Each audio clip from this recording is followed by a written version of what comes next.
Pour aller plus loin, Maître Ourcade, bonjour. Bonjour. Vous êtes avocat au barreau de Californie, de New York et de Paris.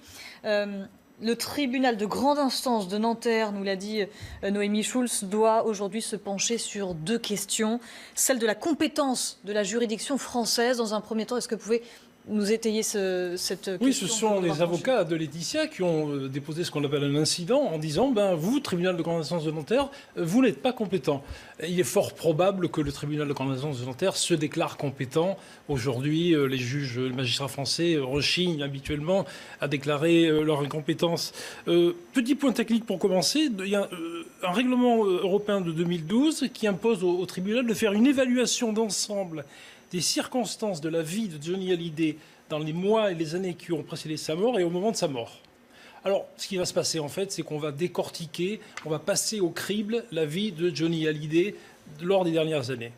Les avocats de Laetitia vont dire Johnny vivait depuis plus de 11 ans en Californie, il avait une carte verte. Les avocats de Laura et David vont dire oui, mais il n'a jamais demandé la nationalité. Les avocats de Laetitia vont dire Jay et Joy sont scolarisés à Los Angeles. Les avocats de Laura et David vont dire oui, mais elles ont été adoptées selon une procédure d'adoption française. Les avocats de Laetitia vont dire il vivait à Los Angeles, et les avocats de la partie adverse vont dire son activité, c'est les ventes de ses albums et ses activités commerciales se déroulaient en France.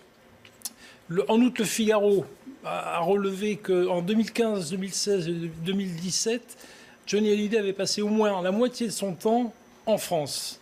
Donc moitié Californie, moitié France. Donc c'est tous ces éléments qui vont compter. Et alors, juste dernière question, Maître.